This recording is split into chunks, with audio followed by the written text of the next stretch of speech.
queríamos dar la bienvenida a todas las personas que vamos a participar en esta mesa redonda virtual. Lo que nos une realmente es que somos profesionales de la educación, personas que queremos contribuir a hacer unas escuelas más inclusivas a través de dinámicas participativas o conectando con la voz del alumnado y conectando profesorado de Euskadi en este momento, concretamente desde Ordizia, desde La Bastida, La Rioja Alavesa. También tenemos a Íñigo y Beatriz y Elda están en Venezuela. Soy Beatriz Borjas, trabajo aquí en Venezuela. Estoy como directora ahorita del Centro de Formación e Investigación Padre Joaquín. Es un centro que acompaña formación docente y bueno, yo agradezco mucho a ICSIAR que nos haya dado esta oportunidad de poder participar conjuntamente con docentes, maestros y maestras de otras partes para poder intercambiar experiencias. Yo les voy a pasar a Elda Rondini. Ella es maestra de un colegio de Ferry aquí en Maracaibo que nos está acompañando.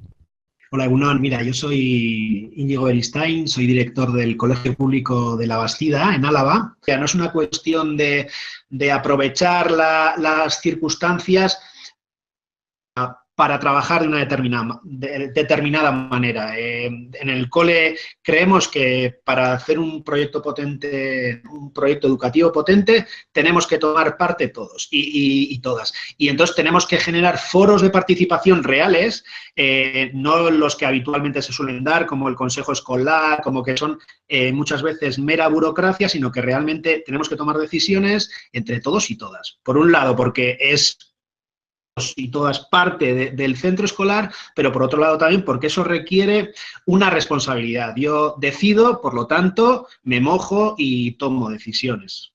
Nosotros hace muchos años, estoy hablando ya de más de 20 años, ¿no?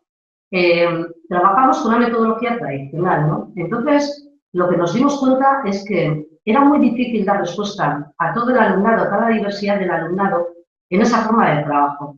Entonces sí que fue nuestro punto de partida ese tratamiento a la diversidad en general, no diversidad entendiendo como el alumnado que tiene necesidades educativas especiales de un tipo, sino que cada persona somos diversa, ¿no?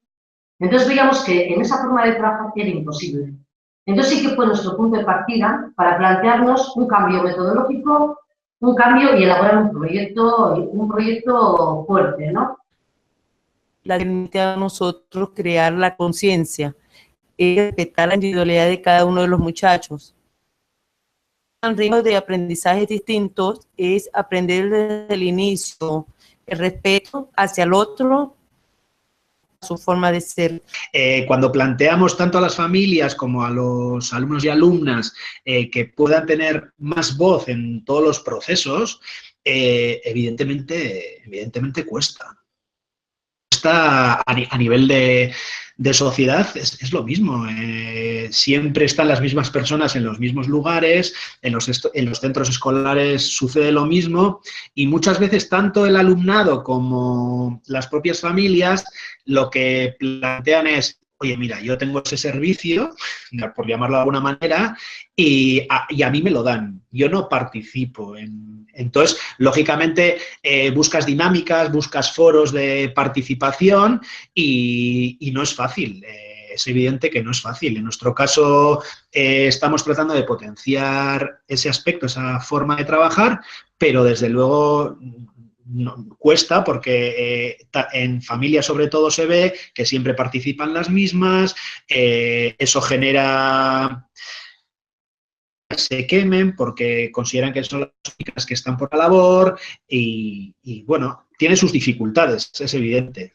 Bueno, en nuestro centro tenemos sistematizado pues muchos momentos de participación de todo, tanto de padres, alumnos como profesorado. Tenemos comisiones mixtas y los alumnos toman parte en la vida del centro, puesto que ellos se encargan durante el horario escolar de la biblioteca, de la prensa, de la radio, de la televisión. O sea, salen de nuestras aulas, salen de las aulas normales y les toca estar pues un día en la radio, un día en la prensa, un día en la tele, un día en la biblioteca, y entonces lo que hacen es un servicio a la comunidad. La experiencia que yo he vivido en la escuela, creo que Hay una gran responsabilidad compartida entre el trabajo que hacemos nosotros en el aula y lo que piensan los padres y los representantes sobre escuchar a sus hijos. Un maestro, para poder hacer que los muchachos participen, opinen, intervengan, debe crear un gran ambiente de respeto y de confianza, un vínculo basado en el afecto. O sea, hace 4 o 5 años fui la maestra que comenzó en mi escuela a invitar a los muchachos, a los alumnos a participar en las reuniones con los representantes.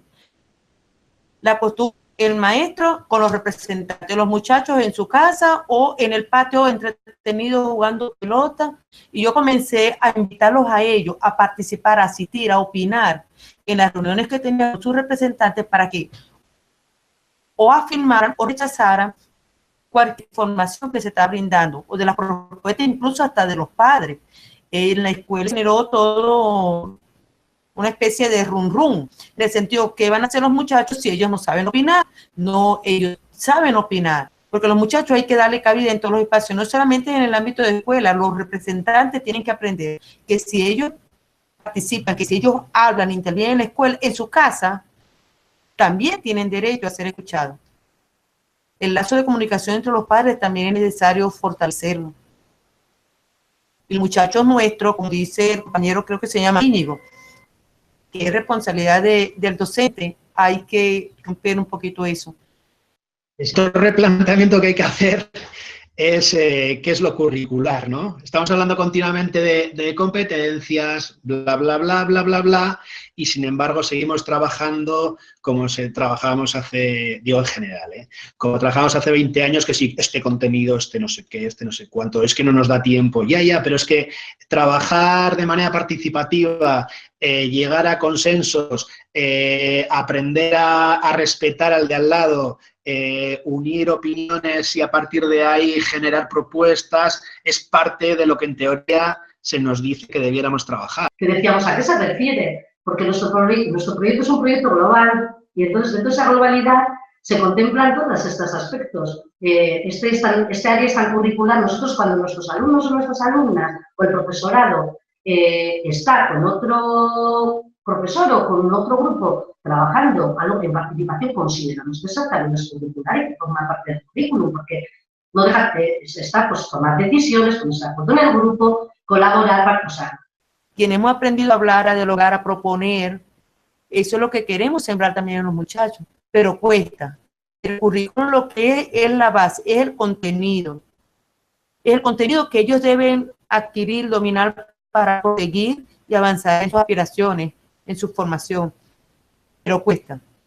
La cuestión es que hay que ser muy creativo, compañero, hay que ser bien atrevido, bien valiente para romper las rutinas de las escuelas. Las escuelas están acostumbradas a unas rutinas que siempre se ha hecho así, y en estos momentos la realidad nuestra acá en Venezuela, la realidad de muchos países, es que necesitamos muchachos participativos, propositivos, muchachos que se involucren en el quehacer diario de su comunidad y en organizaciones que se puedan. Creo que han salido un montón de ideas muy interesantes. Creo que en realidad tendríamos que hacer un café tertulia de estos para sentar un montón de cosas, debatir, intercambiar opiniones. Me quedo con varias ideas que yo creo que son muy representativas de lo que hemos estado hablando. Primero, yo también estoy muy contenta de ver que hay ya gente que se cree esto, que apuesta por ello, que lo tiene puesto en marcha, ¿no? En su escenario propio, día a día, contagiando la ilusión al resto de compañeras y compañeros, en algo materializado ya, en el día a día del aula. Creo que es muy importante una cosa de la que hemos hablado y es de la co-creación, ¿no? De esos procesos de enseñanza-aprendizaje en toda su vertiente, desde toda la comunidad educativa y el entorno donde estamos.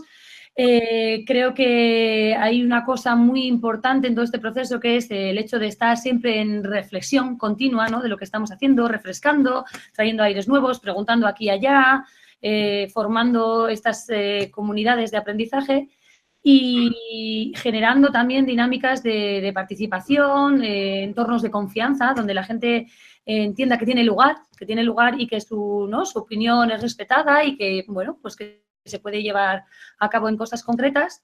Y bueno, me gustaría cerrar con una cosa que ha comentado la gente de Venezuela, y es que tenemos que ser valientes para romper inercias, que no nos pueda, ¿no?, lo que se ha hecho hasta ahora, sino que, bueno, que empoderarnos nosotros y empoderar al resto de la gente está la clave. Daros gracias una vez más por la participación.